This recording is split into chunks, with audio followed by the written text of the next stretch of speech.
los que no han enviado aún la cantidad de diferencias que había con la corrección, me la señalan, por favor, me dicen más tanto, más uno, más dos, más tres, y yo lo chequeo y lo traduzco en décimas. Ya, buenos días a los que ya llegaron. Ayer era el Día de las Glorias Navales, también era el Día del Abogado, y eso tiene que ver con el hecho de que Arturo Prat era abogado, por eso el Colegio de Abogados eligió ese día, en el caso de Chile, para celebrar a los abogados. No sé si tienen a alguien en su familia que, ya sea porque fuera marino o porque fuera abogado, lo debieran haber saludado. Bueno, también se ha estado haciendo con frecuencia, ¿cierto? En las casas, en algunos momentos de la noche o en la mañana, eh, oraciones para pedir a nuestra Madre María que nos ayude a salir de esta pandemia. Espero que también hayan podido participar de eso y les invito a revisar el Facebook del liceo, en donde hay una serie de campañas, recomendaciones, acciones en las que uno puede incorporarse. Se están haciendo ayudas, entonces están todos invitados a visitar el Facebook del colegio y participar también virtualmente de misas. Así que con la intención de que podamos irnos comprometiendo con algunas cosas y siendo parte de este proceso complejo en que hay que ayudar a gente con dificultades, les invito a que comencemos hoy día entonces y que podamos alcanzar a hacer una revisión, aunque se nos acortó un poco la hora, ¿cierto?, para darle más espacio a los cursos divididos. Entonces se abreviaron un poco los bloques y nosotros tenemos solo uno en la semana, entonces tenemos que tratar de sacarle el mayor provecho posible. Entonces, con la idea de hoy día es que revisemos el documento que yo les publiqué, ¿cierto?, que se decía una mirada a la edad moderna, que es como una introducción general para profundizar después en un par de temas. No los vamos a ver todos porque nos interesa luego llegar a la época contemporánea, que es lo más de cuarto. Estamos todavía en el proceso de repaso. Entonces, bueno, el documento, que es este, ¿cierto?, que ustedes, bueno, lo tienen en su página, lo vamos a revisar y después de cada uno de los enunciados o capítulos habían algunas preguntas y ahí me gustaría que pudieran participar los que tengan ganas, ¿cierto? Para ver si sus respuestas son semejantes a las que debieran haber sido, pensando en que sea una respuesta más completa. Entonces, bueno, ese documento tenía una primera sección, se los voy a ir compartir eh, para que sea más fácil para ustedes verlo e irme siguiendo.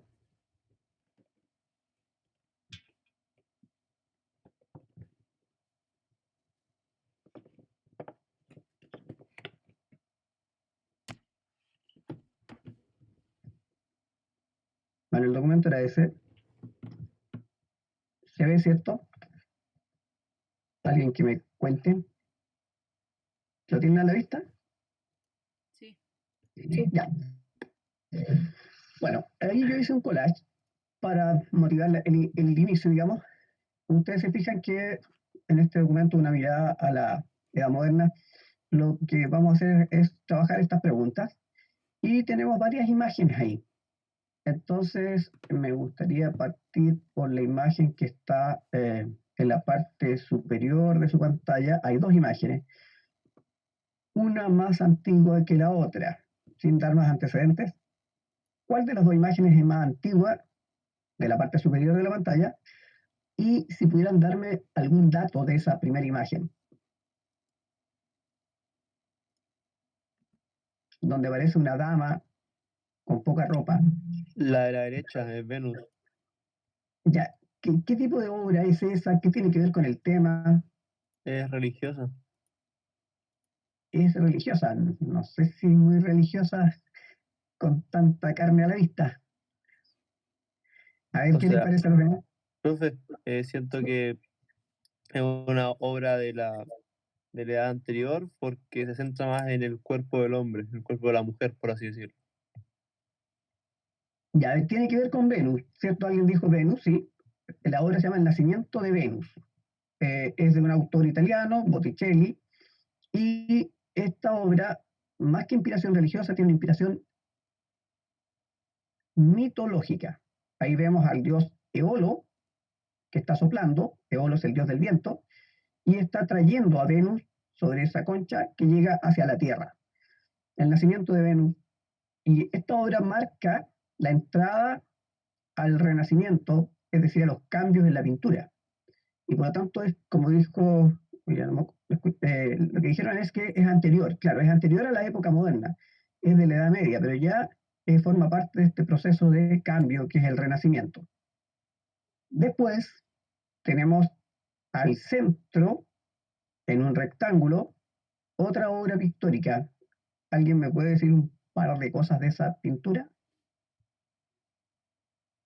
La del centro. Esta. ¿De quién es? ¿Qué ilustra? ¿Con qué tiene que ver? Para eso vivimos los cursos, de que vamos a tener más contacto. Profe, ¿Sí? nuevamente del Renacimiento.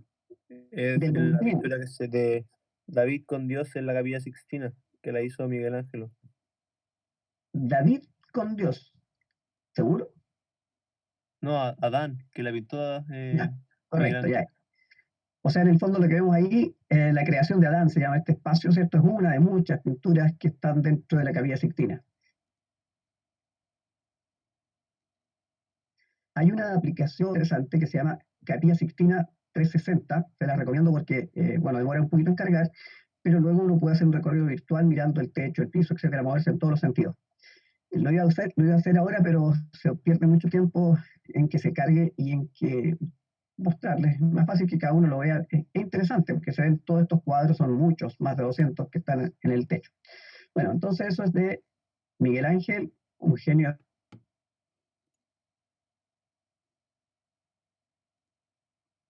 También se le llama el nacimiento de Adán, la creación de Adán, es Dios y el hombre. Ya, luego en la parte inferior hay un cuadro donde aparecen muchos personajes con atuendos, principalmente son túnicas. ¿Alguien que me pueda decir un par de cosas de ese cuadro?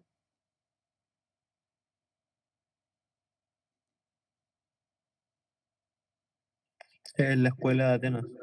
La Escuela de Atenas. Y este también es un clásico del Renacimiento, y los personajes que están ahí son los grandes creadores del mundo griego. El padre de la historia, el padre de la medicina, de la matemática, de la geometría, etcétera, etcétera. ¿Ya? Luego tenemos en la parte superior un cuadro donde aparece un señor arrodillado, un sacerdote, atrás se ven unas velas y hay un estandarte o bandera. Brevemente, ¿qué cuadro es ese? ¿Qué ilustra?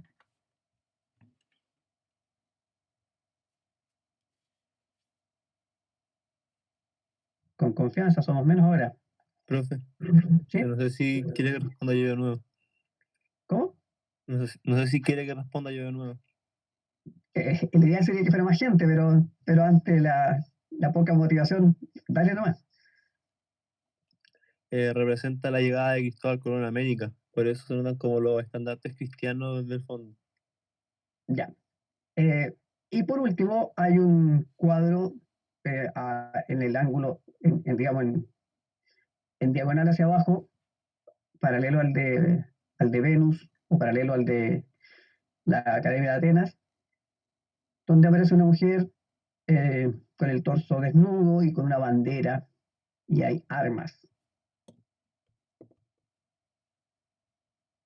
¿Alguien quiere comentar esa pintura?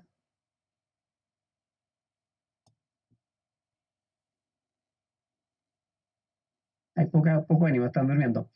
Ya, rapidito para no demorar, eso en realidad se suele mostrar esa pintura como un hito del fin de la época moderna, que sería la Revolución Francesa, pero aclaro que si bien aparece así en los textos, esta pintura no corresponde a la época francesa propiamente tal de la Revolución, sino después. En realidad lo que este cuadro se llama La Revolución guiando al pueblo, o la libertad guiando al pueblo, perdón, la libertad guiando al pueblo, y es una alusión a las ideas que la Revolución Francesa instaló en Europa. Hubo muchas revoluciones liberales y nacionales posteriores. Entonces, en el fondo, aquí la idea de este collage era que vieran el comienzo de la época, con el descubrimiento de América, el final de la época con la Revolución Francesa y entre medio todo este desarrollo de un nuevo arte, de una nueva cultura, de una nueva mirada, donde lo humano es más central. No se abandona ni la mitología ni la religión, pero se rescata lo humano, particularmente partiendo de la cultura clásica, es decir, de Grecia. Y por eso en la Escuela de Atenas. Ya, entonces, esta época abarca varios siglos, siglo XV, XVI, XVII y XVIII. Esto, tal como está en el documento, se los puse exactamente igual, solo que cambié el texto por imágenes. En el texto dice, la edad moderna puede dividirse por siglos.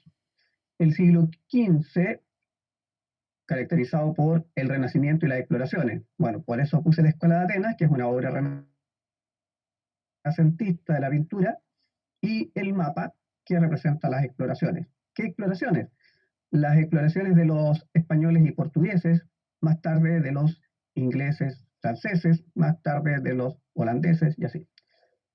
Pero el siglo XV, perdón, es el de el Renacimiento y el inicio de las exploraciones.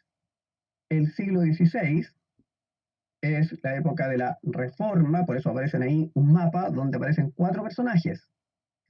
Yo sé que están en pequeñito, pero por lo menos reconocer 2 de esos personajes. A ver, del mapa que está iniciando el siglo XVI.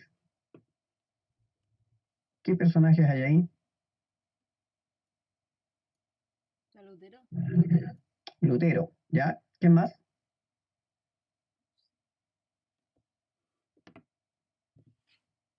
¿Hay algún rey ahí? El rey de Inglaterra. El rey de Inglaterra, ya. Bueno, esas 4 personas son reformadores.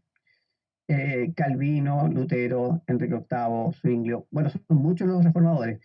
Pero la diferencia, ¿por qué me centro en Lutero y Calvino? Que Lutero es un fraile católico que se salió de la iglesia y la cuestionó, y Enrique VIII es un rey que se desvincula de la iglesia católica romana y del papa porque quiere casarse y se casará muchas veces, como lo vamos a ver.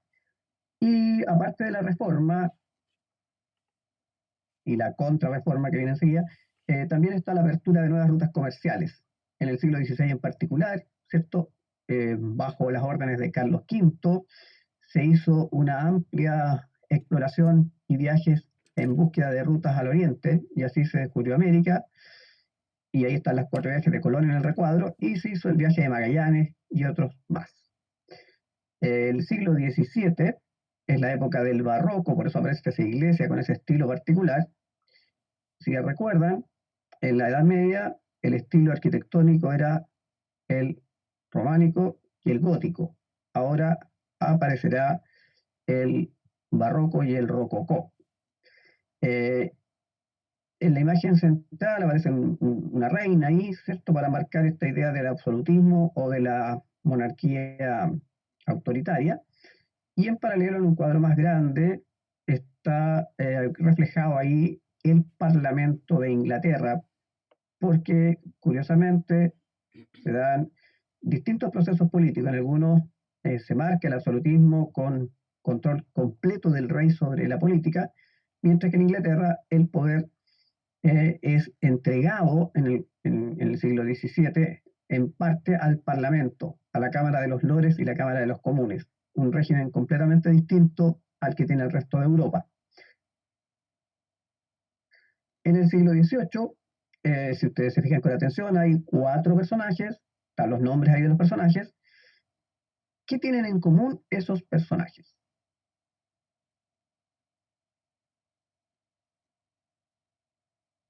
Los 4 personajes que parecen asociados al siglo XVIII. Ánimo. Son filósofos, ¿no? Son filósofos. La mayoría son franceses, hay un inglés también, y son filósofos con qué apellido? Ilustrados. Ilustrados. La ilustración es el gran fenómeno del siglo XVIII, por eso al siglo XVIII se le conoce como el siglo de la razón, el siglo de las luces o el siglo de la ilustración. Y aquí conviene vincular el siglo XVIII con el siglo XV, dado que en el siglo XV se dio el Renacimiento y el humanismo. Y la maduración de ese humanismo va a ser el racionalismo del siglo XVIII. Y la última imagen que aparece es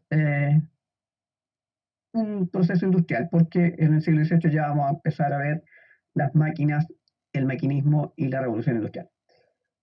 Ya, asociado con eso, hay 4 preguntas, y ahora sí que quiero que, por favor, vayan colaborando, ojalá sean 4 personas distintas. Las respuestas son súper sencillas, las acabamos de ver. ¿Qué acontecimientos marcan el comienzo y el final de la Edad Moderna?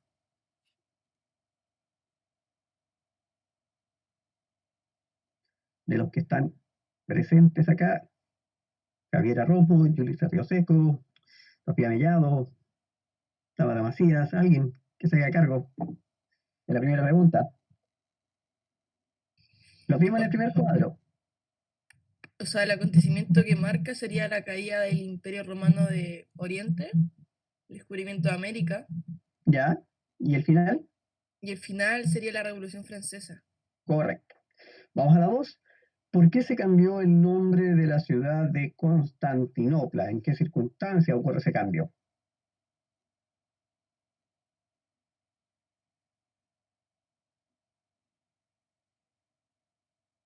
¿Por qué se cambió el nombre?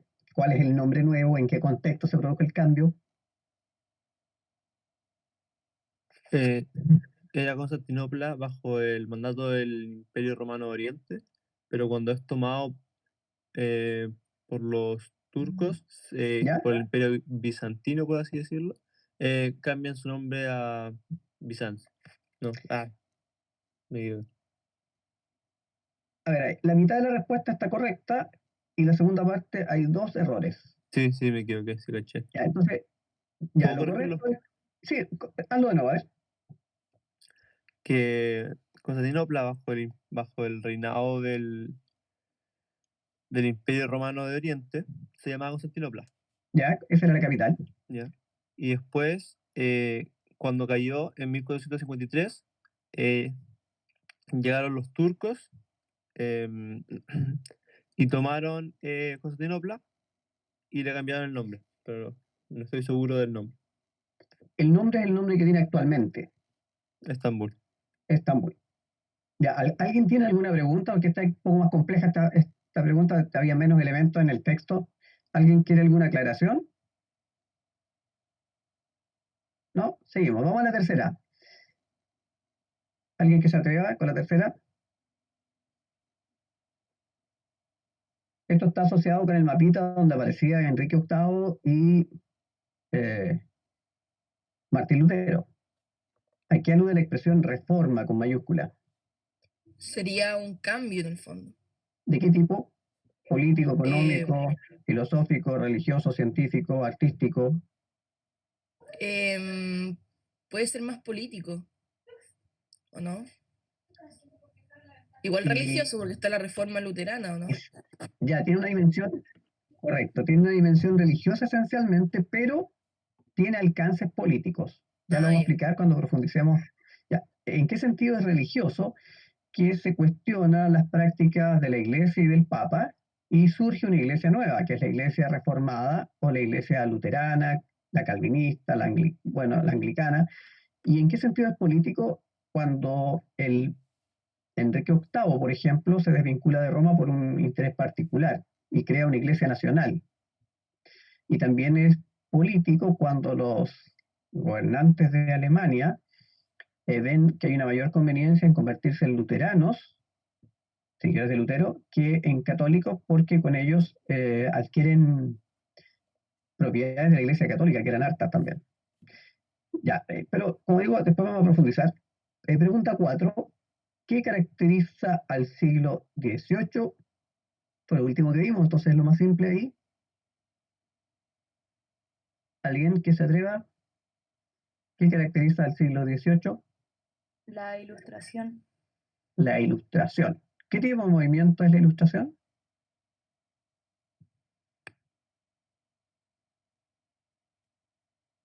Si yo digo, a ver, literario, científico, filosófico, artístico, ¿cuál de Filosófico. estas 4 dimensiones está más marcada? Filosófico. O sea, el siglo XVIII es el siglo de la razón. Sigamos. Ya terminamos la primera parte del texto, vamos a la segunda parte del texto del documento que ustedes tenían.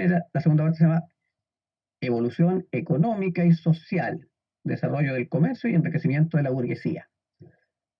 Bueno, acá si se fijan, lo que yo trato de ilustrarle con las imágenes es el texto que está en la segunda página, que dice que el cambio más importante tiene que ver con la expansión de la agricultura y el desarrollo del comercio, que aumentó la población, que aumentó la producción, que se activaron nuevas rutas, que la población empezó a desarrollarse y a crecer más en las ciudades que en los campos, como era antes, y que por ello cada vez va a tener más importancia los habitantes de la ciudad, es decir, la burguesía.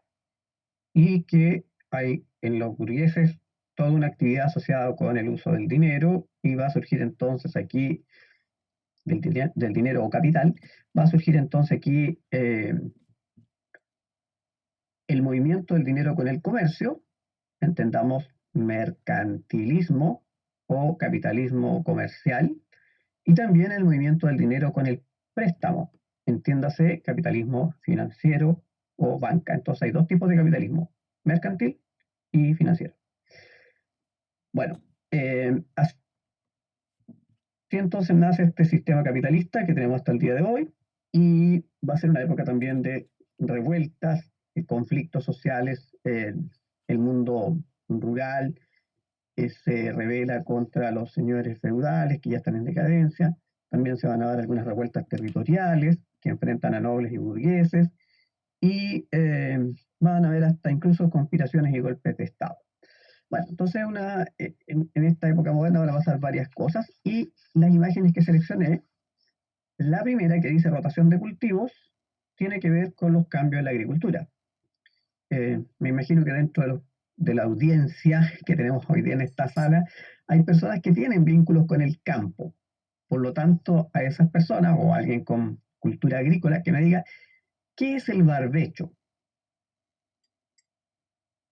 Pues si nos fijamos en la lámina, ahí dice rotación de cultivos, rotación bienal y rotación trienal. Y en ambas láminas aparece el barbecho.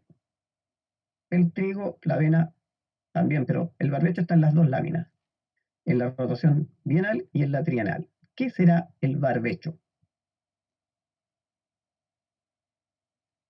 Cuando un terreno está en barbecho.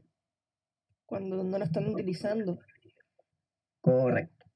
Entonces, en la Edad Media, la agricultura era intensiva para el sustento de las familias, de la gente, y se cultivaba siempre, entonces se agotaba la tierra. Y en la Edad Moderna se van a dar cuenta que si dejan descansar un paño de tierra, es mejor la producción, y entonces se hace inicialmente año por medio, bienal, cada año, se cultiva lo mismo en el mismo paño. Pero después se dan cuenta que si se hace trienal, la producción mejora. Entonces la idea es rotar los cultivos, dejando espacios en reposo para que se recuperen, y al mismo tiempo se va a producir una ampliación de la tierra agrícola y van a empezar a desaparecer los bosques de Europa. O sea, por un lado, claro, un tema ecológico, pero por otro lado aumenta la alimentación, aumenta la agricultura, hay menos guerras, no es como la Edad Media. Entonces con ello va a aumentar notoriamente la producción agrícola. Y por otro lado, los descubrimientos geográficos de los siglos XV y XVI van a ampliar el flujo comercial, y va a surgir un interés entonces por ir a buscar mercancías a distintos lugares, y se va a producir un desarrollo comercial asociado con el comercio internacional y el intercambio local y con el uso del dinero. En la parte inferior hay tres láminas, y la idea es ilustrar ahí a la burguesía en el primer cuadro, que están con sombrero, que están con cuello blanco, ¿cierto? La burguesía, esta clase social emergente que cada vez va a cobrar más importancia. Al centro hay un banquero, la banca, los financistas forman parte de la burguesía, pero en la burguesía hay varios grupos.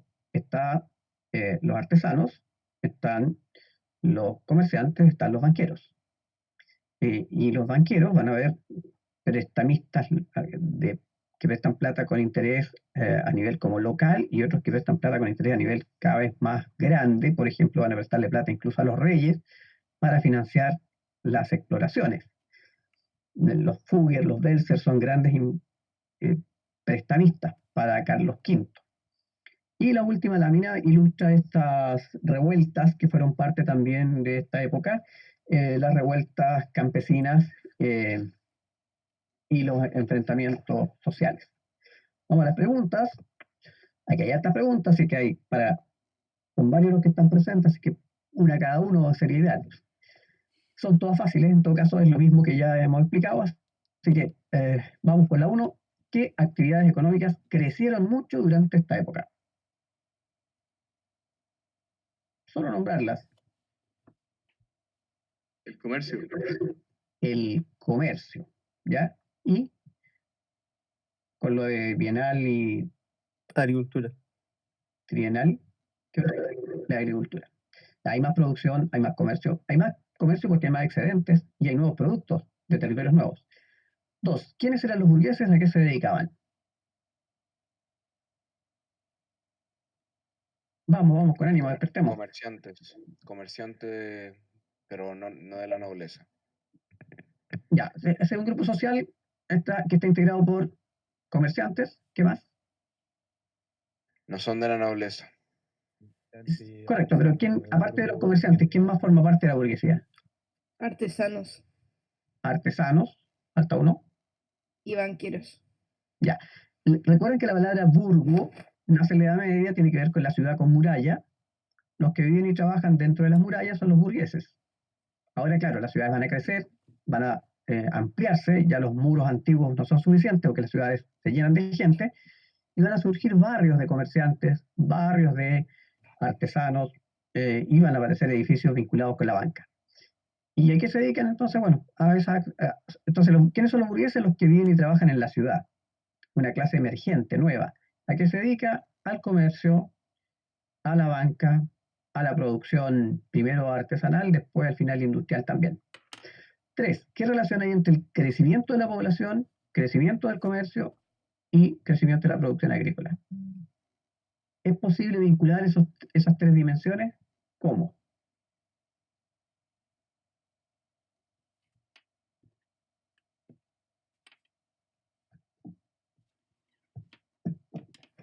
¿Qué hubo prosperidad?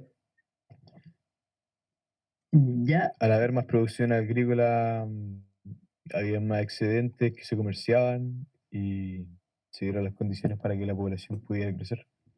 correcto. O sea, si hay condiciones para que la población se pueda alimentar mejor, hay un crecimiento de la población, crecimiento en 2 sentidos. Aumenta el número de nacimientos y también se prolonga la esperanza de vida, porque mejora las condiciones de vida y alimentación. Con ello se dinamiza el comercio y también en la producción, porque se necesita alimentar a más bocas. Ya, entonces están relacionadas las 3 cosas, o sea, nada se da por separado. Se complementan estos elementos y van desarrollándose juntos. Por eso es que el tema de la cuarentena que nos afecta hoy día, que también fue un fenómeno de la Edad Media, ¿cierto?, con la peste negra, es tan complejo porque si hay cuarentena se detiene todas estas actividades productivas y naturalmente que la economía y las proyecciones se van para abajo. 4. Bueno, en realidad saltemos la 4 porque la 4 ya la respondimos junto con la 2. Vamos a la 5. ¿Qué actividad económica creció mucho en esta época? ¿Cuál es la que más crece? Porque ya dijeron en la 1 que era el comercio y la agricultura. La agricultura. La agricultura, ¿cierto? Porque, pero va a ser diferente a la agricultura medieval. La agricultura medieval era una agricultura de subsistencia. Acá la actividad es una actividad económica rentable porque se trata de producir para vender y para activar todo el resto de la economía. 6. ¿Por qué apareció el capitalismo comercial? Aquí, antes de que respondan, aclaro que dentro de lo que les puse antes del texto que tenían que haber leído, tendrían que haber deducido que hubo 2 tipos de capitalismo. un capitalismo mercantil o comercial y un capitalismo financiero. ¿Por qué aparece el capitalismo comercial?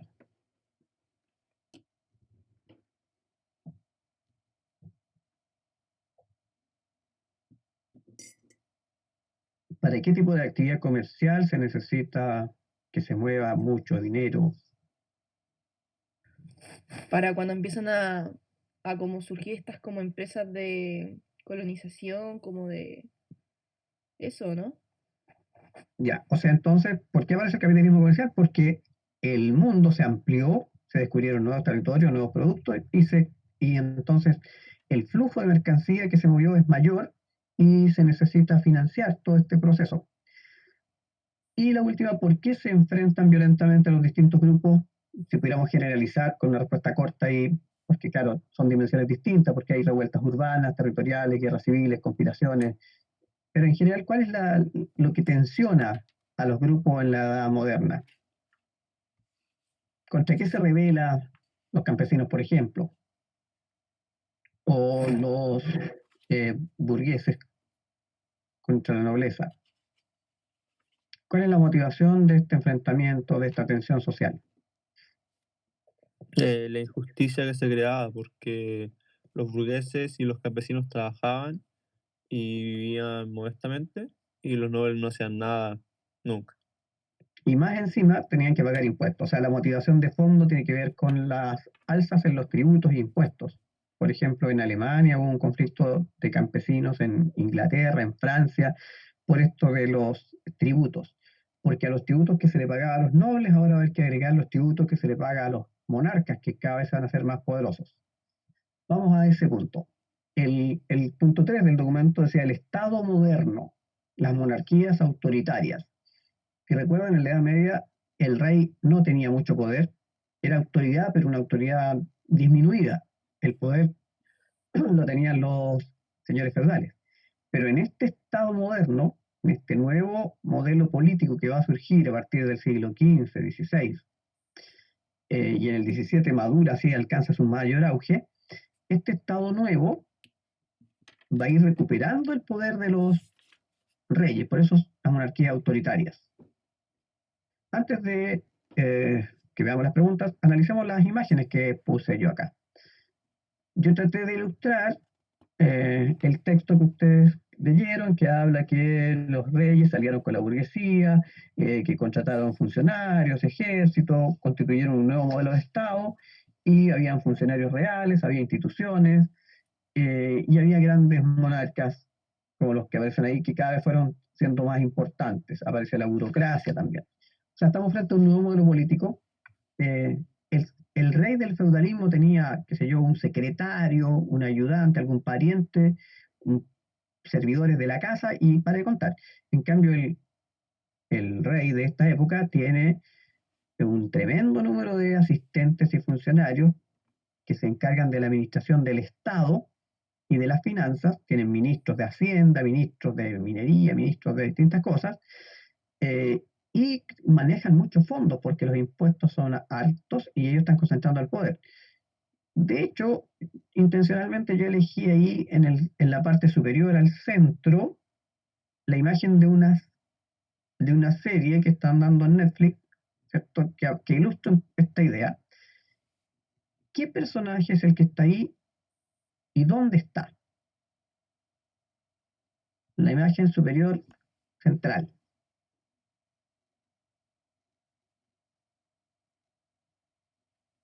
¿Quién es ese señor de sombrero, bastón, taco alto, traje No, elegante?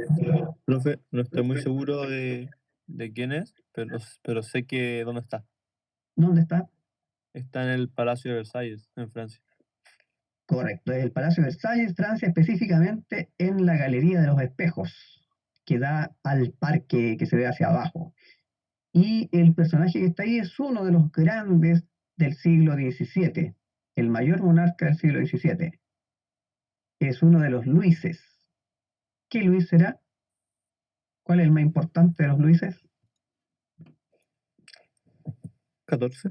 Luis Luis III. XIV. Luis XIV. Ese que está ahí es Luis XIV. Y Luis XIV es el símbolo de la monarquía absoluta.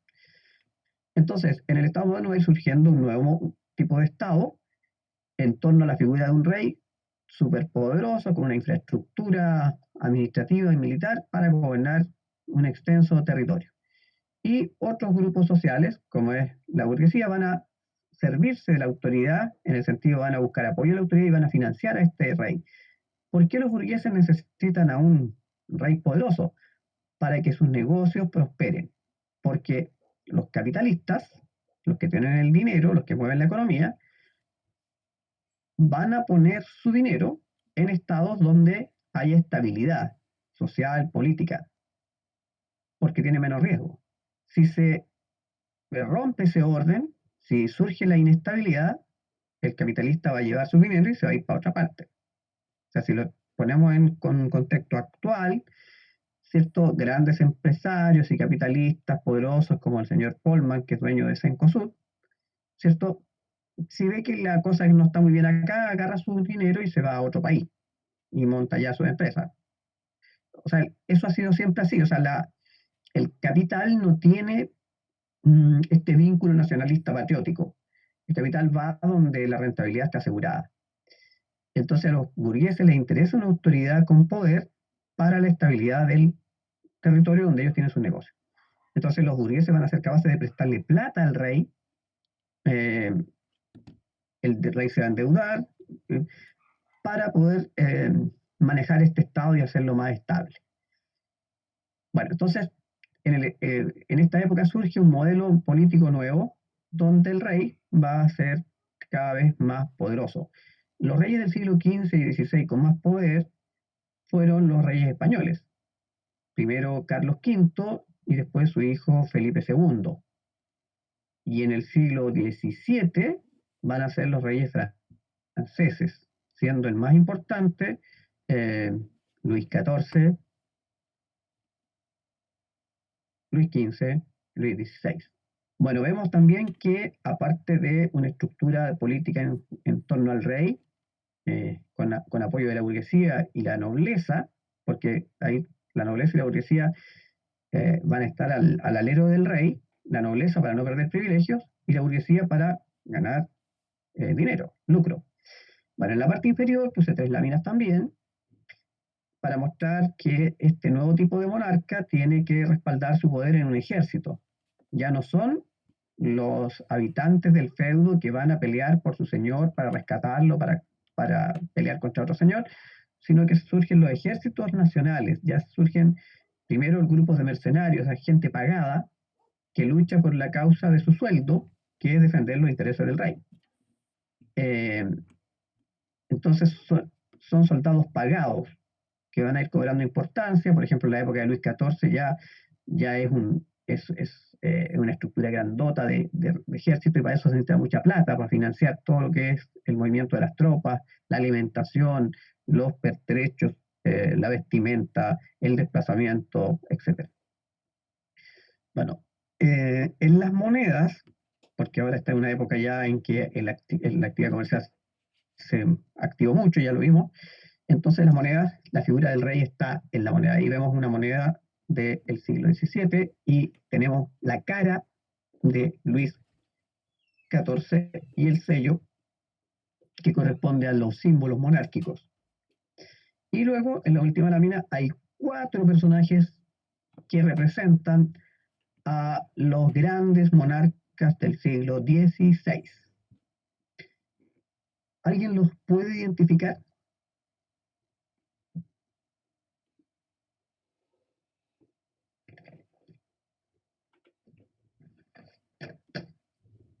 Comenzando de la moneda hacia afuera, el que está junto a la moneda, ¿quién es? Les puedo dar pistas. Es español. Enrique VIII. Es español. El primero.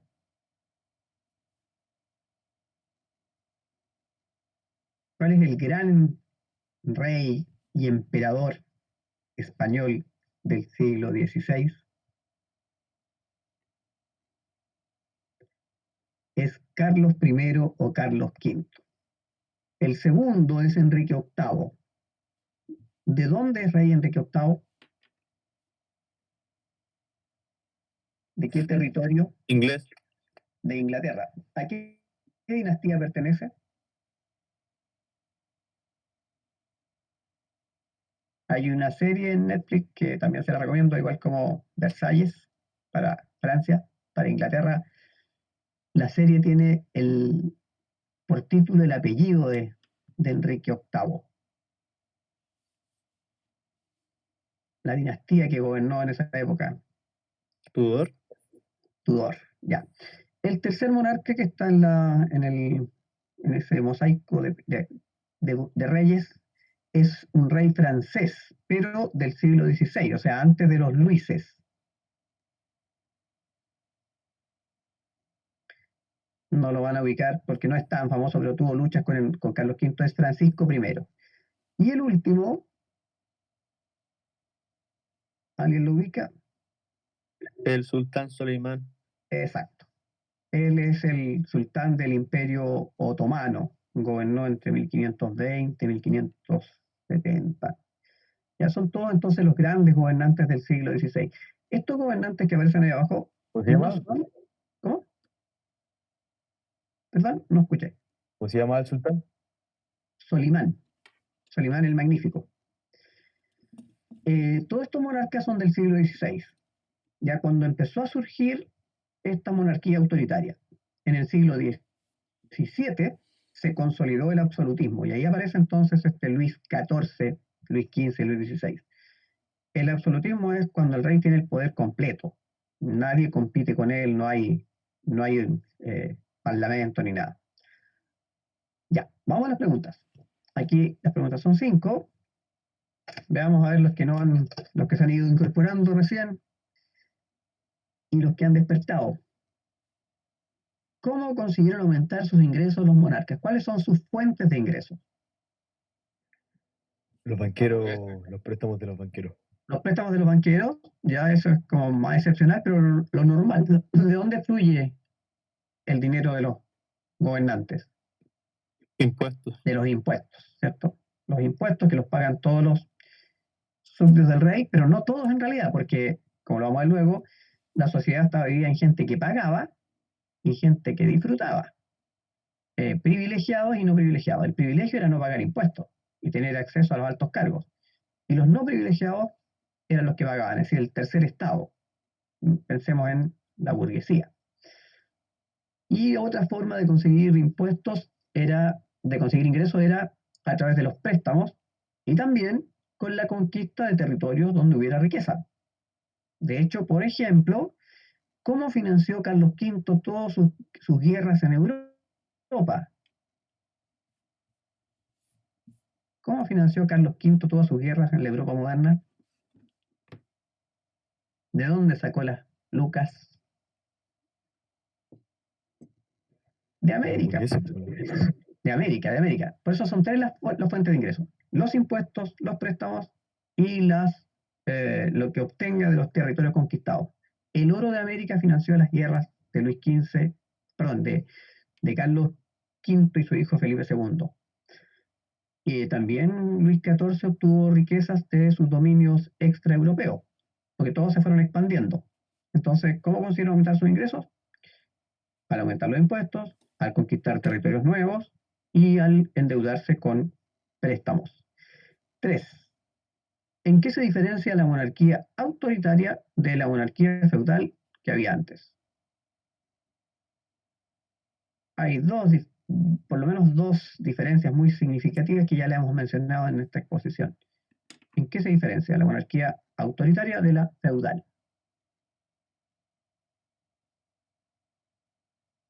¿Cómo era un rey en la Edad Media? ¿Cómo es un rey en la época moderna? ¿Cuál es la diferencia? La autoritaria era más poderosa. Ya, o sea, en la época feudal, el monarca tenía un rol más simbólico que real, y era respaldado por la nobleza que administraba la tierra. En cambio, en la monarquía autoritaria, el rey administra todo y tiene un ejército y tiene un poder cada vez mayor hasta llegar al absolutismo, donde tiene el control completo. 3. ¿A qué se refiere la expresión burocracia que aparece mencionada en el documento.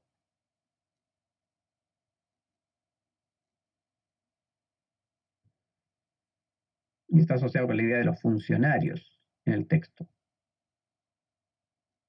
Dice que los monarcas de la época moderna, los monarcas iban concentrando poder y iban ampliando sus territorios, y para ello necesitaban una gran burocracia. Como dato, para ilustrarlos un poco, para que lleguen a la conclusión, la palabra burocracia tiene un origen francés. Viene de bureau, bureau, que significa escritorio, o podría traducirse un poco como oficina. Entonces, ¿qué es la burocracia? Nosotros usamos esa expresión, por ejemplo, ahora ustedes habrán visto las noticias, la gente reclama que las cajas no le llegan, que el gobierno no actúa rápido, que los alcaldes dicen que fue lento, esto, etcétera, etcétera. Y la expresión de la gente es, esto es pura burocracia. ¿A qué se refiere la expresión burocracia? Puede ser como, no es polución, pero es como, ay, no sé cómo explicarlo. Que la política es solo para los ricos. No. A ver, vamos al origen de la palabra. Buró, escritorio, oficina. Burocracia, los que trabajan en escritorios y oficinas. Entonces, ¿a qué alude la expresión burocracia? A todo el aparataje administrativo que tiene un gobernante. Los burócratas son los que tienen cargos, los ministros, los subsecretarios, los secretarios del subsecretario, los gobernadores. O sea, la burocracia es el aparataje. ¿Ya? Entonces, el respaldo de un rey en la época moderna estuvo en su burocracia. Si su burocracia era eficiente, su gobierno era eficiente. Si su burocracia era lenta, qué sé yo, no era muy bien visto él. Entonces, la burocracia es el conjunto de funcionarios que están asociados con el gobernante y con el poder. Hoy día hablamos de burocracia porque como que el gobierno anuncia las cajas y los alcaldes dicen que las cajas no han llegado. Y el gobierno dice, no, pero es que primero tienen que pasar del nivel central a no sé. O sea, hay un proceso burocrático que es de oficina en oficina, desde el presidente hasta que llegue finalmente a la gente. Entonces la burocracia es el aparataje administrativo, el conjunto de funcionarios que está asociado con el poder, en este caso con los reyes de la época moderna. Y es muy parecido a la pregunta 4, ¿qué es una institución y por qué se caracteriza? Una institución también es una estructura. Por ejemplo, los scouts son una institución. El centro padre es una institución. El centro alumno es una institución. Una institución es un organismo, es una estructura formada por personas con un fin específico. ¿Y por qué se caracteriza? Por su ordenamiento jerárquico, por su orden. ¿Ya? Entonces, claro, en esta época se empieza a institucionalizar todo. El ejército, la administración, van constituyéndose en instituciones. Le da igual a la vía. Por ejemplo, el gremio es una institución. La orden de caballería es una institución. Acá se complican, se complejizan más las instituciones porque están al servicio del poder y se van a caracterizar por la jerarquización y el orden que tienen. Y la última, ¿qué es el Estado moderno? ¿Qué es un Estado en este contexto de la época moderna? Porque en la Edad Media habían reinos y los reinos estaban divididos en feudos y sobre los feudos gobernaban los duques, condes, marqueses. En cambio ahora hay un Estado moderno. Moderno porque es nuevo, es distinto a cómo era el Estado anterior, porque igual el feudo es un Estado de alguna manera. En este caso, ¿qué es el Estado moderno? De partida es una nueva realidad política, pero ¿qué más me pueden agregar?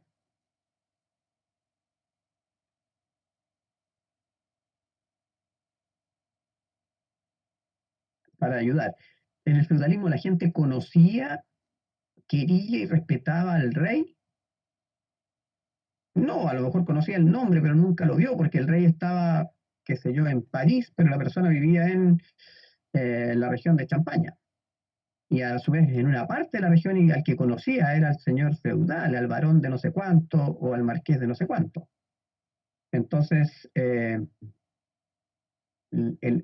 territorio, el país, esa expresión país, para la época medieval, el país era el feudo.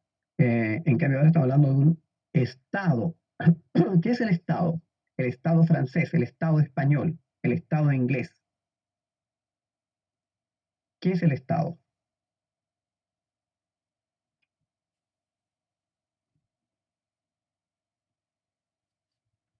Vamos, los de electivo lo saben, porque el año pasado vimos política. Los que tuvieron el electivo el año pasado tienen que manejar este concepto con claridad absoluta. ¿Qué es el Estado?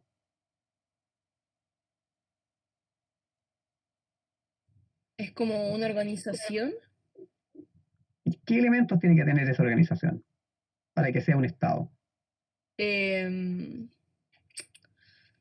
Hoy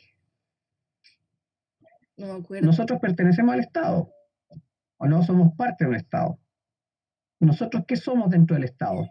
Ustedes y yo, ¿qué somos? Ciudadano. ¿O no? Ya, ciudadanos, pero en esa época no, porque no tenía derecho a voto. Un concepto que aluda a las personas.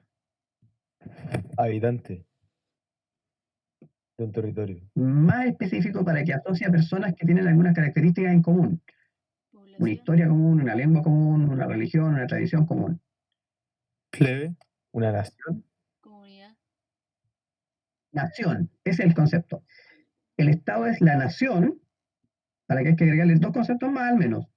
El Estado es la nación políticamente organizada, o sea, con leyes, sobre un territorio común. El Estado es la nación políticamente organizada en un territorio. Y sobre este territorio hay un soberano. O sea, el rey es como el paraguas protector sobre este territorio que es Inglaterra, que es España, que es Francia. El rey representa a ese territorio. El rey es el soberano. En la época que estamos hablando, en la época moderna, existía este principio de que la soberanía radicaba en el rey y que la nación reconocía la autoridad del rey y el rey tenía poder sobre ese territorio. Hoy día no es así. Hoy día el concepto que tenemos es que existe el Estado, ¿cierto? Con las mismas características, que es una nación políticamente organizada en un territorio, pero la soberanía no la tiene el rey, porque ya en el caso nuestro aquí en Chile no existe el rey. ¿En quién radica la soberanía en el Estado actual, en el Estado de Chile, para ser concreto? En En el los pueblo. tres poderes. ¿Y cómo se Poder gestan esos ejecutivo. poderes? ¿Pero cómo se gestan esos poderes? ¿De dónde salen esos poderes? ¿De dónde nace el poder?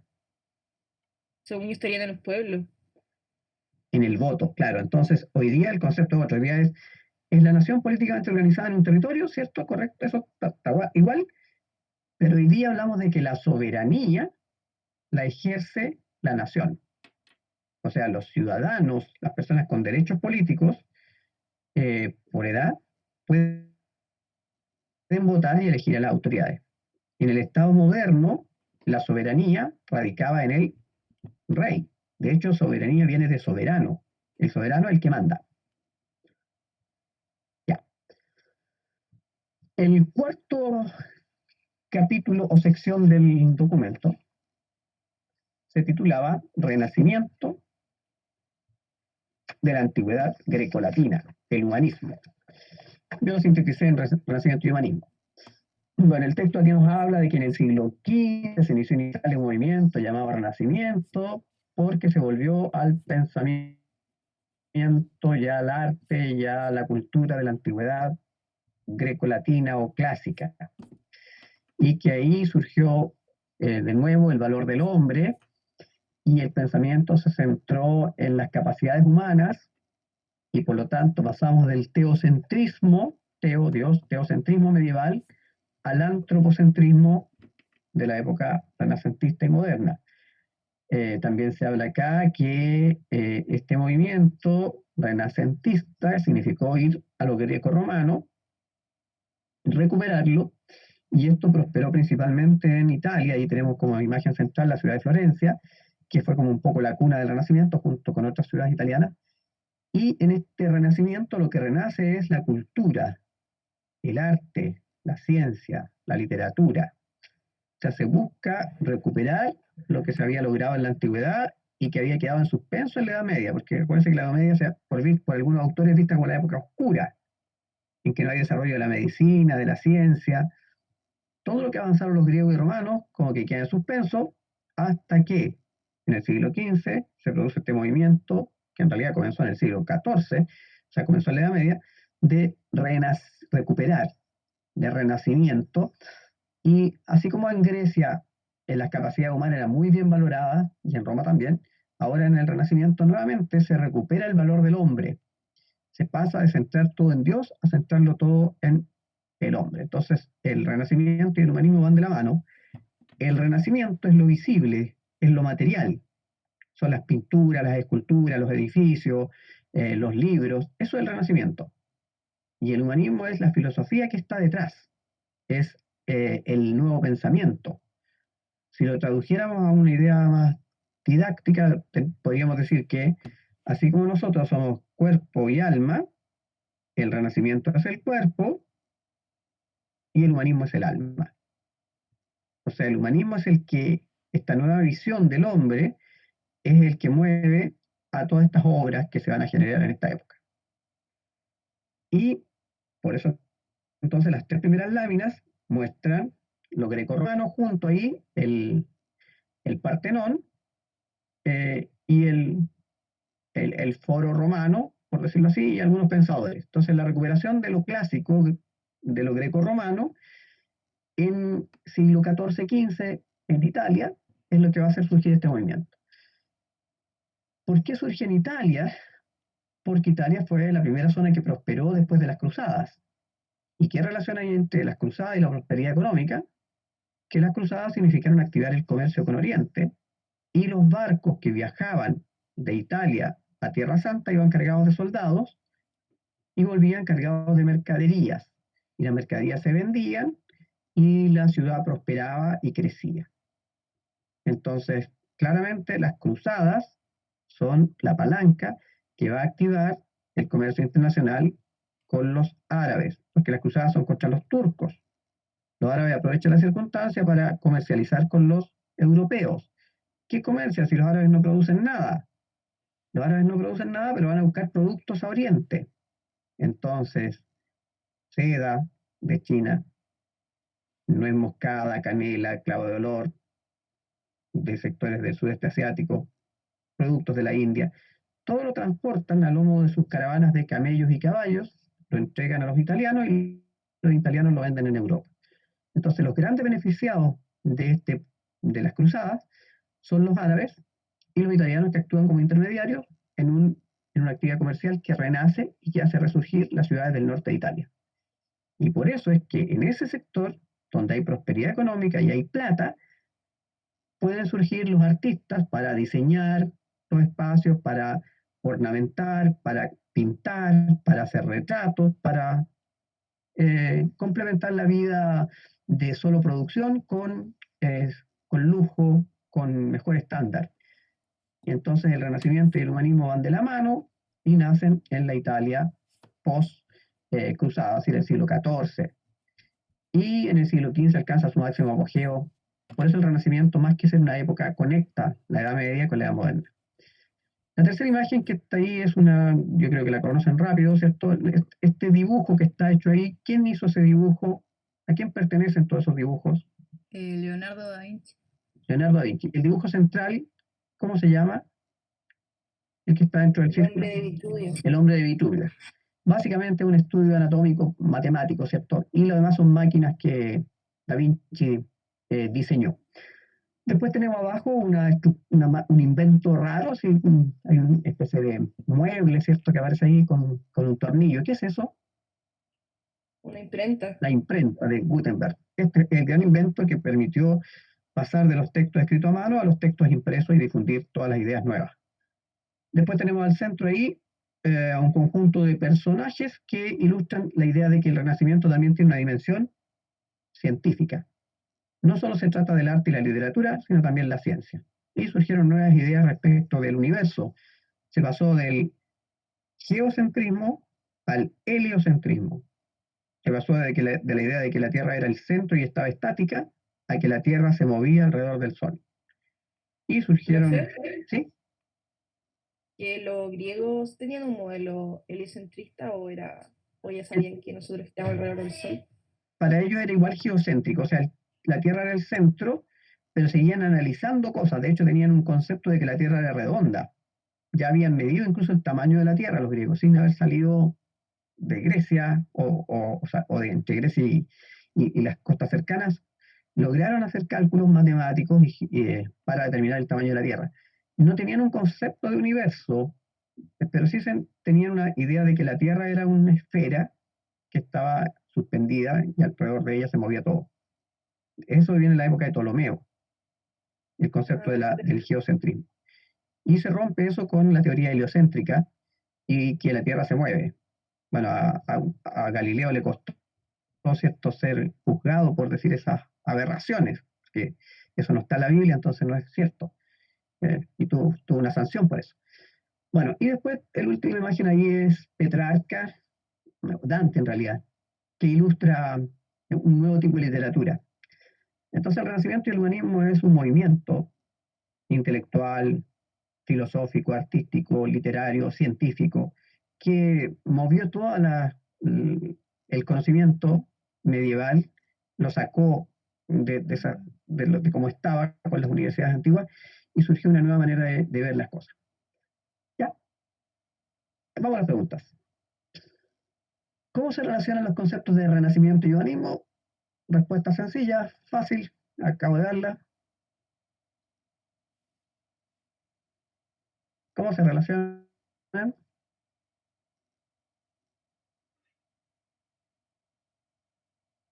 Son conceptos distintos, se vinculan de alguna manera.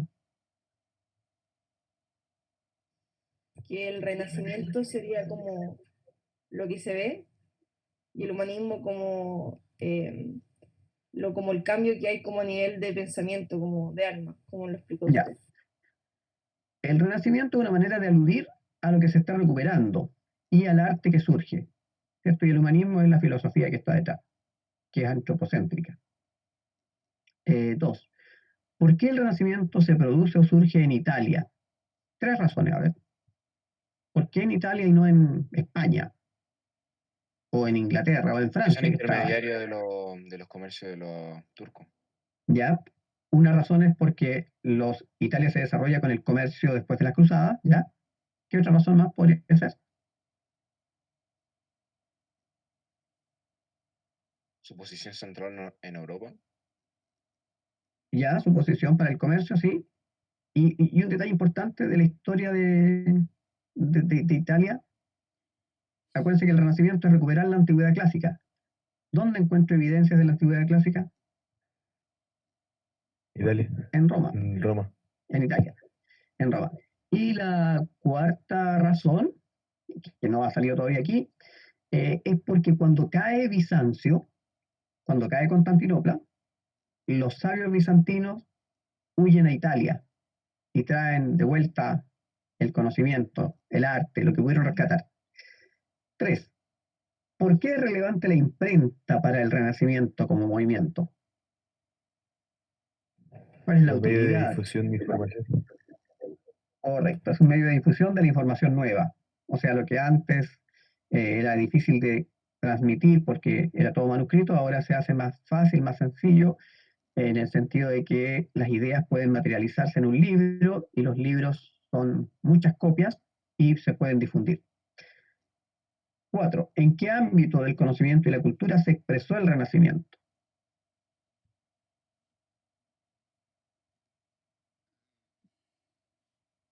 ¿En qué ámbito del conocimiento y la cultura se En expresó el el Renacimiento? antropocentrismo. Pero el antropocentrismo es una idea. Acá la pregunta es ¿en qué ámbitos del conocimiento? ¿Cuáles son los ámbitos del conocimiento y la cultura? Ámbitos del conocimiento son, por ejemplo, el arte, la literatura, la ciencia, el cine, la televisión. ¿En qué ámbito del conocimiento y la cultura se expresó el Renacimiento? ¿Dónde vemos Arte, materializado el Renacimiento? Literatura. El arte. En el arte, en la literatura. ¿En qué más? Falta uno. Sofía. No. En el arte, en la literatura y en, miremos la lámina de abajo, La al ciencia. centro, la ciencia. O sea, claramente el Renacimiento es un movimiento artístico, literario y científico, que tuvo su mayor apogeo en el siglo XV a partir de Italia y luego se fue a todo el resto de Europa. 5. ¿Cuál es la temática que abordan en sus obras Dante, Maquiavelo y Tomás Moro, que son ejemplos que aparecen en el texto de gente nueva, ideas nuevas? Dante, ¿qué hace Dante? Es pintor, escultor, La Divina arquitecto, Comedia. escritor, escritor. es escritor, ¿cierto? Y la Divina Comedia es su obra típica, y la Divina Comedia es una mirada un poco sarcástica del hombre, del mundo y sus debilidades. Maquiavelo, Fue un gobernante, ¿o no? ¿Quién justifica los medios?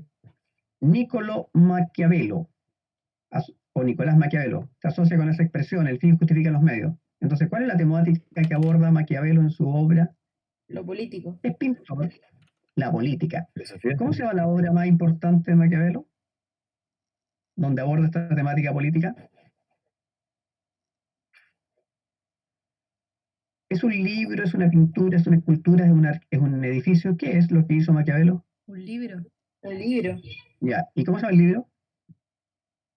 Hoy no me acuerdo, profe. El Príncipe. El Príncipe de Maquiavelo. El Príncipe de Maquiavelo es es un tratado sobre política que no ha perdido vigencia. Si ustedes leen El Príncipe de Maquiavelo, es un libro corto, describe cómo acceder al poder, cómo conservar el poder, cómo aumentar el poder. Y en ese desarrollo de esas ideas, explica que para ser gobernante hay que moverse entre ser un lobo con piel de oveja, o en la dualidad de ser querido o amado, que es el ideal de un gobernante, querido, amado o respetado y temido. O sea, frente al amor y el temor, es preferible ser temido que amado, porque a quien se ama se traiciona, a quien se teme es difícil de traicionar. Ese básicamente, o sea, bueno, son muchas ideas más, pero la obra de Maquiavelo es un tratado sobre política para que los futuros reyes, que ahora son príncipes, lo estudien y conozcan cuál es la dinámica de la política. Y todavía es un libro leído, los políticos que no han leído Maquiavelo son raros. De hecho, a ver, con esa expresión, el fin justifica los medios, se alude a que en política todo se vale.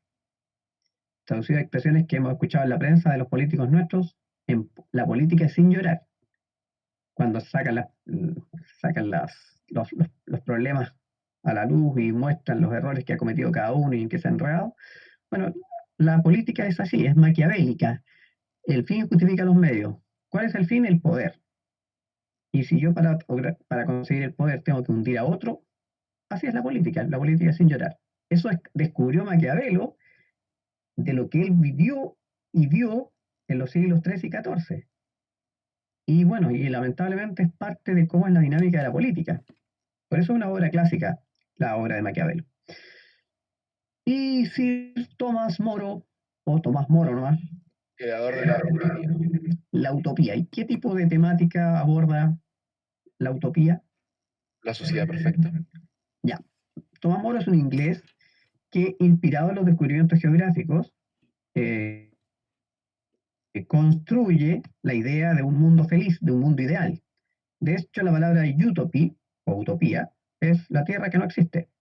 Y la idea de lo que él describe en su ensayo, porque es un ensayo social o sociológico, donde describe una sociedad ideal donde no hay conflictos, donde hay puro amor nomás, todo funciona ideal como el paraíso. Y ese lugar estaría en estas tierras que descubrieron los europeos en este nuevo mundo que es en los descubrimientos geográficos. Ya. El otro punto tiene que ver con las expresiones del Renacimiento, ¿cierto? El punto 5 del documento, el renacimiento en el arte. Y este va a ser el último punto que vamos a alcanzar a ver. Vamos a tener que retomarlo de nuevo esto con más cosas. Y aquí les puse varias cosas, algunas ya conocidas, ¿cierto? Hay dos imágenes que ustedes ya se las mostré. El nacimiento de Venus de Botticelli y la creación de Adán de Miguel Ángel. Pero hay 3 obras más y un edificio. De las obras pictóricas tenemos a una dama con una mirada curiosa, con las manos cruzadas. ¿Qué pintura es esa? ¿De quién es?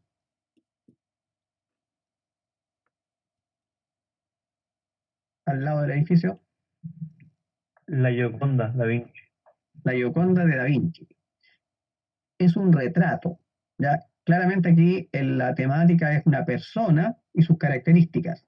Ahí hay un ejemplo claro de cómo estamos hablando de antropocentrismo. El autor se centra en la persona, un individuo con nombre y apellido. En cambio, abajo, en el nacimiento de Adán, la inspiración es claramente religiosa, es uno de los capítulos o textos, él se inspira en el Génesis.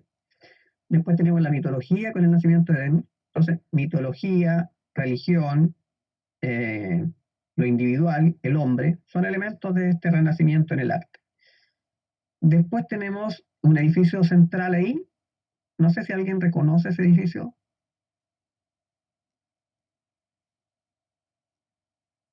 ¿Es una universidad?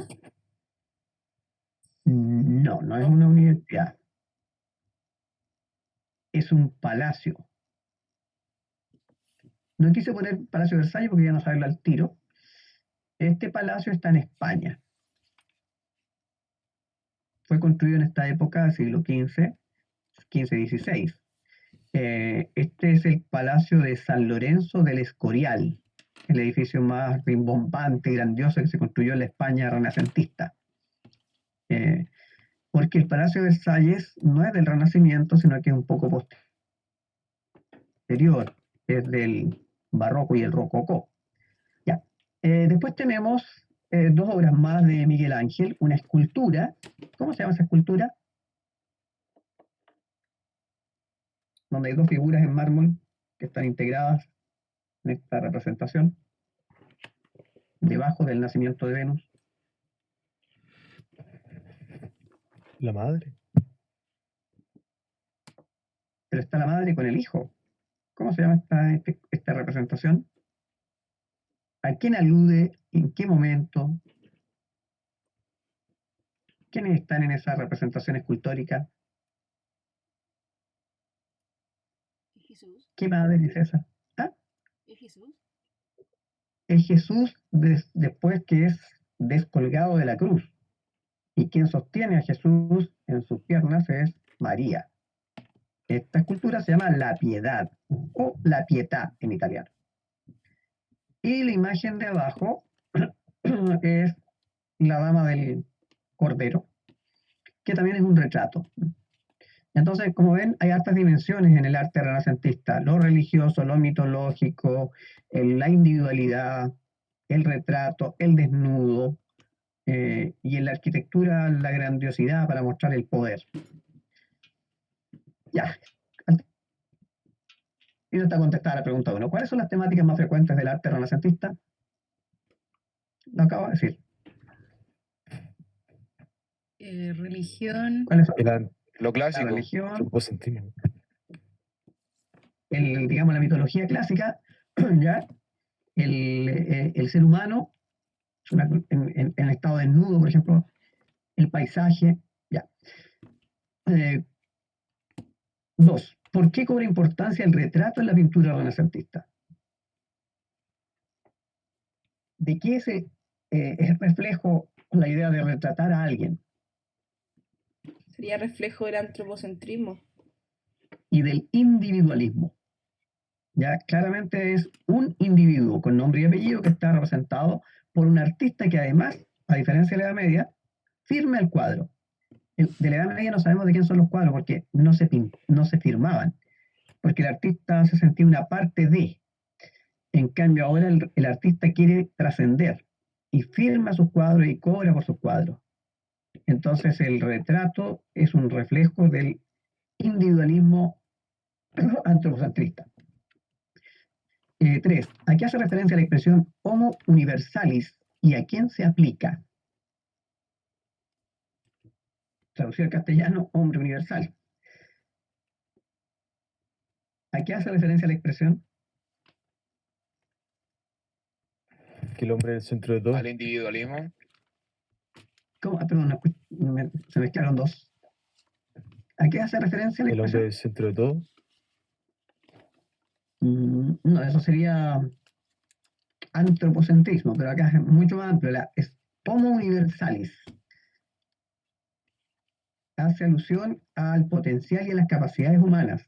Un hombre universal es el que las desarrolla todas. Según la mirada renacentista humanista, el hombre es una criatura hecha por Dios, libre, inteligente y con voluntad. Y el hombre puede ser un genio, y todos podemos ser genios. En esto se sustenta el humanismo. Pero el hombre libremente opta por ser genio o ser bruto. Entonces, un hombre universal es un hombre completo que ha desarrollado todo su potencial. ¿Y a quién se aplica? Si hiciéramos un ranking de los personajes del Renacimiento, ¿cuál sería el homo universal y el que completó de mejor manera esa idea de desarrollar todo su talento? Da Vinci. Da Vinci. 4. ¿Cuáles son las fuentes de inspiración de los artistas de la época? Fíjense que es distinta de la pregunta 1. La pregunta 1 era ¿cuáles son las temáticas? Acá pregunto ¿cuáles son las fuentes de inspiración? ¿En qué se inspiran? El clasicismo, los romanos, los griegos. En el clasicismo greco-romano, claro, claramente. Ya, para complementar y ir cerrando, vamos a el concepto de homo universalis. Fíjense acá, es obvio que no van a poder leer la carta, lo más probable. Primero, no está en castellano, y segundo, está escrita a mano por un zurdo, ¿cierto? Porque Leonardo da Vinci escribía con la mano izquierda y además en otro idioma. Aquí tenemos dos personajes. Ludovico Sforza, que va a ser un importante gobernante de Florencia, o de Milán, duque de Milán. Y al frente está Leonardo da Vinci. Leonardo tenía 30 años cuando escribió esta carta. Y esta carta es de 1482 y está dirigida a Ludovico Sforza. Y esta carta es un ejemplo, si ustedes se fijan, tiene números, no sé si alcanzan a ver los números al lado, porque va como numerando los párrafos. Y parte con ilustrísimo señor. Ya, esta carta van a descubrir ustedes cuando veamos el texto traducido, que es muy interesante. Recuerdo que la escribió Da Vinci cuando tenía 30 años y se la dirige a este señor, Ludovico Sforza, que es un importante personaje que va a tener poder político y económico. La carta, vuelvo atrás, antes de mirar los números, tiene un enunciado y después empiezan los números, 1, 2, 3, 4, 5, 6, 7, 8. Pero el enunciado dice: dispongo de unos puentes extremadamente ligeros y fuertes, adaptados para ser fácilmente transportados para salir a la persecución o cuando sea necesario escapar de cualquier enemigo, y otros seguros y resistentes al fuego y a la batalla, fáciles de elevar. También métodos para quemar y destruir los puentes de los enemigos. 1. Sé cómo, cuando una plaza ha sido sitiada, sacar el agua de las trincheras y realizar infinitas variaciones de puentes, caminos cubiertos y escaleras y otras máquinas pertinentes en dicha ocasión. 2. Si por altura de los terraplenes o la fuerza del lugar y su posición es imposible cuando se sitie una plaza bombardear el lugar, tengo métodos para destruir cada roca u otras fortalezas, incluso si tienen su base en una roca. 3. También tengo morteros fáciles de transportar y con ello puedo arrojar pequeñas piedras que casi parezcan una tormenta y con el humo de ellas causar un gran terror en el enemigo para su confusión y perjuicio. 4. Si el combate tuviese lugar en el mar, tengo varias clases de máquinas eficaces para el ataque y la defensa, y navíos que resistirán el ataque de las armas más grandes y la pólvora y el humo. 5. He ideado métodos de llegar por lugares secretos y sin ruido a un punto determinado, incluso si se necesitase pasar bajo un río o un foso. 6. Haré carruajes seguros, imposibles de atacar, que entrando entre el enemigo con su artillería no habrá ningún grupo de hombres tan grande, no alcanzo a verlo ahí, ya, pero que podrán penetrar sin ser heridos y sin ningún obstáculo. 7. En caso de necesidad, construiré cañones, morteros y artillería ligera y formas adecuadas y útiles fuera del uso común. 8. Donde la operación de bombardeo fracase, elaboraré catapultas, manganas, trabucos y otras armas de maravillosa eficacia que no suelen utilizarse. En resumen, dependiendo del caso, puedo elaborar varios e innumerables medios de ataque y defensa. ¿Qué son las manganas? Son unas máquinas para lanzar piedras. 9. En tiempo de paz creo que podría proporcionar completa satisfacción, tan buena como la de cualquier otro, en arquitectura y en diseño de edificios públicos y privados, y en guiar el agua de un lugar a otro. 10. Puedo realizar esculturas en mármol, bronce o arcilla, y también puedo pintar cualquier cosa que sea necesario. Igualmente, el caballo de bronce puede ser realizado para la gloria inmortal de la memoria feliz de su padre y la casa ilustre de los esfuerzos. Y si alguna de las cosas anteriormente citadas le parece a alguien imposible o no viable, estoy listo para realizar el experimento en su parque o en cualquier lugar que pueda complacer a su excelencia, a quien me dirijo con la mayor humildad. ¿Qué tipo de carta es esta? Es su currículum. Es un currículum, claramente. ¿Qué está ofreciendo, qué está señalando en esta carta? Sus capacidades. Todas sus Todas sus capacidades. todo lo habilidades. que es capaz de hacer. ¿Por qué acentúa el tema en la guerra?